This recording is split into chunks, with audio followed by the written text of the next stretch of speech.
Bismillahirrahmanirrahim. Assalamualaikum warahmatullahi wabarakatuh.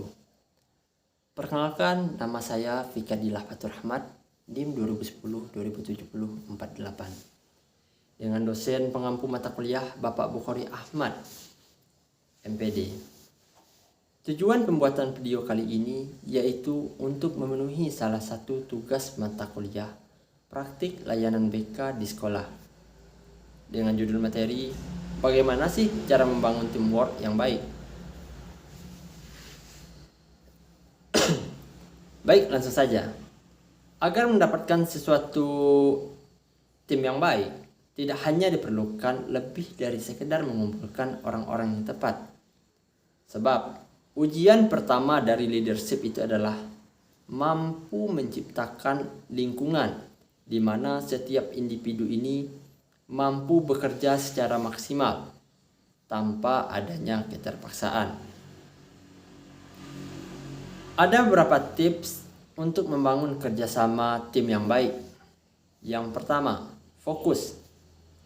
Fokus di sini itu sama seperti Anda yang sedang mengejar cintanya atau Anda yang sedang menunggu cinta darinya. Yaitu selalu konsisten akan hal itu.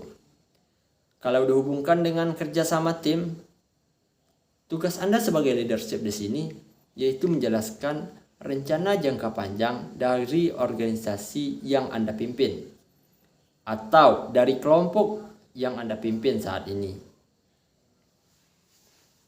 Kemudian setelah itu melakukan follow up atau menindaklanjuti secara teratur atau secara konsisten agar hasil yang diperoleh nantinya dapat diperoleh secara maksimal. Orang-orang seringkali terlalu fokus pada masalahnya hari ini dan pekerjaan rutinnya, sehingga mereka ini kehilangan gambaran dari tujuan utama secara keseluruhan. Jadi ada beberapa tips.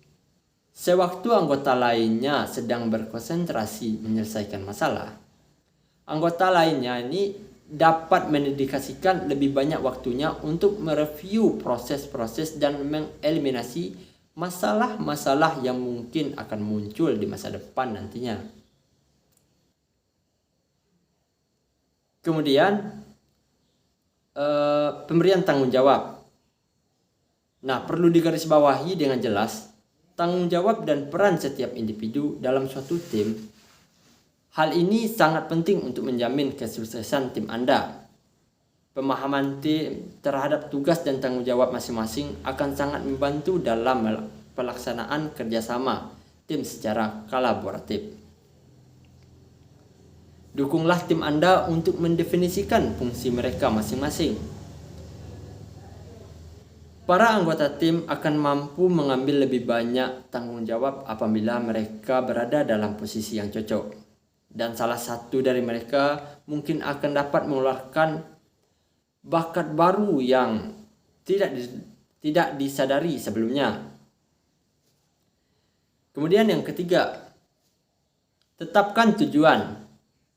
Nah, anggota tim perlu memperhatikan tujuan individu maupun tujuan dari tim tersebut.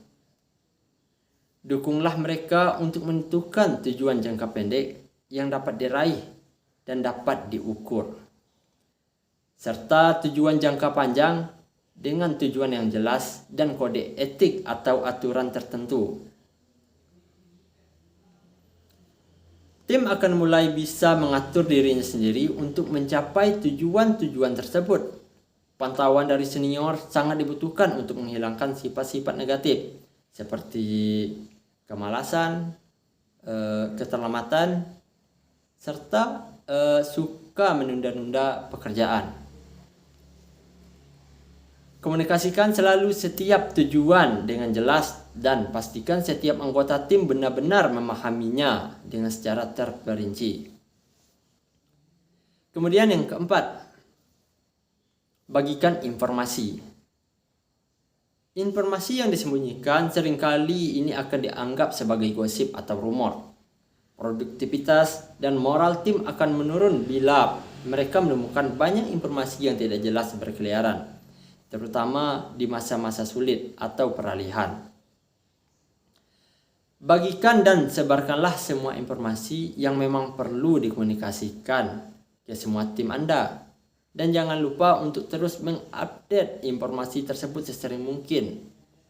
Sebab jika Anda mengupdate informasi sesering mungkin, ini akan mencegah terjadinya gosip antara rekan tim Anda nantinya.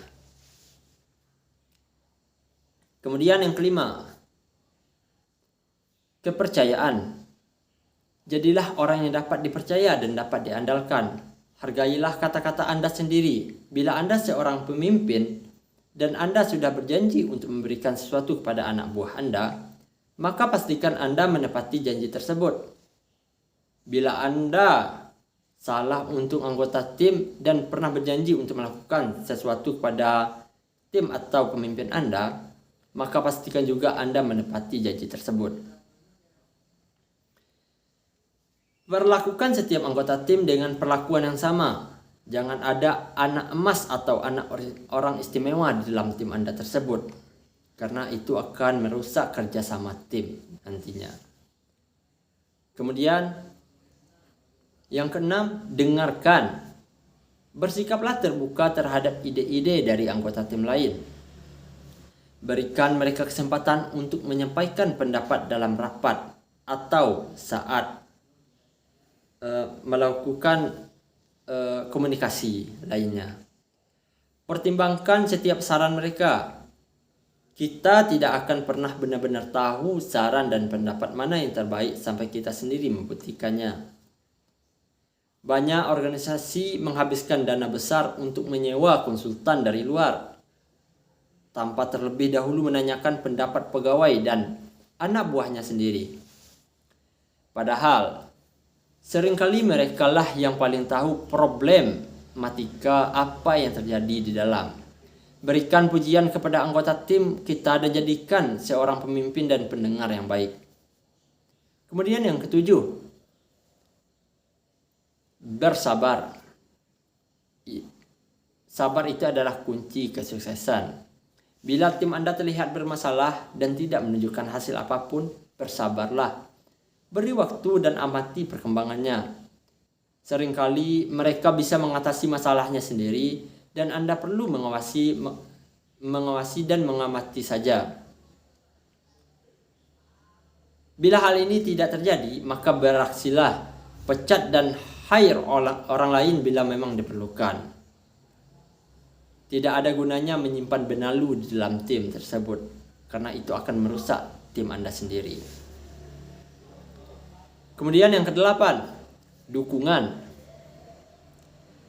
Setiap anggota tim harus ditantang untuk berkontribusi dalam segala hal.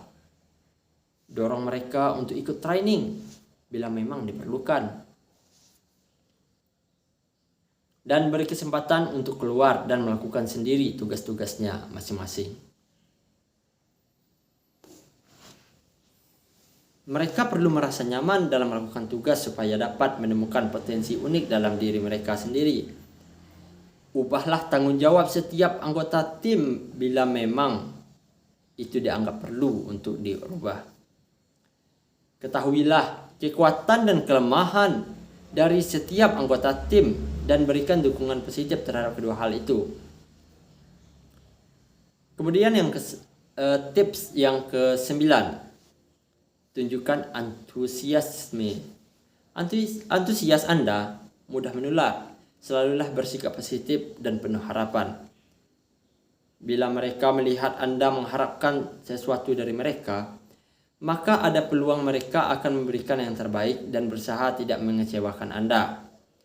Fokuslah juga pada hal-hal yang dikerjakan dengan benar dan tidak selalu melihat kesalahan orang lain saja.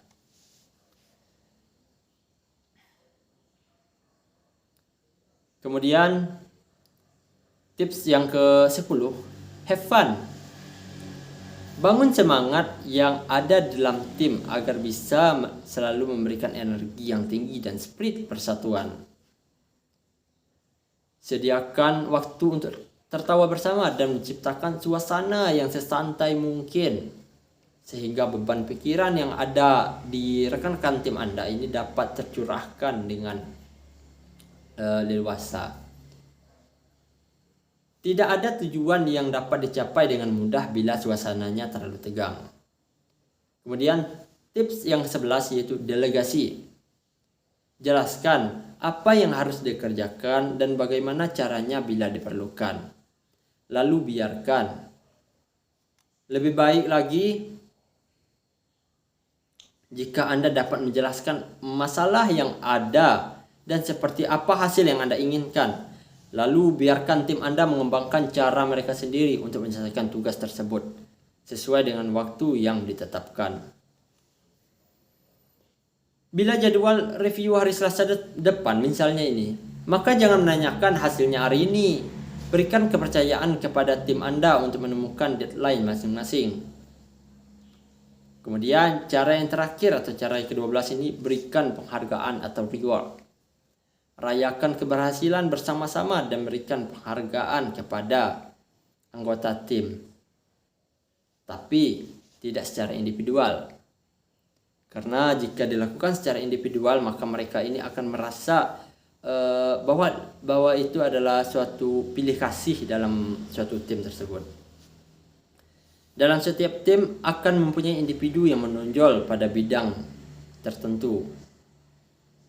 Maka individu tersebut harus diberikan reward yang lebih. Kenalilah hal ini dengan cepat melalui performance review process dan gunakan untuk mendukung kerjasama tim. Hindari semua tindakan yang menimbulkan kecemburuan di antara anggota. Selalu bicara positif tentang anggota tim Anda secara keseluruhan. Promosikan talenta, usaha, dedikasi, dan kesuksesan mereka. Terakhir, yang terpenting adalah terus-menerus memberikan inspirasi atau motivasi kepada semua anggota tim. Karena dengan motivasi Anda, maka anggota tim Anda pun akan terus bersemangat untuk bekerja. Bila Anda berbicara tentang hal apapun yang berhubungan dengan tim, gunakanlah kata kita, jangan menggunakan kata saya. Nah, selamat bekerja sama dan sukses selalu untuk Anda.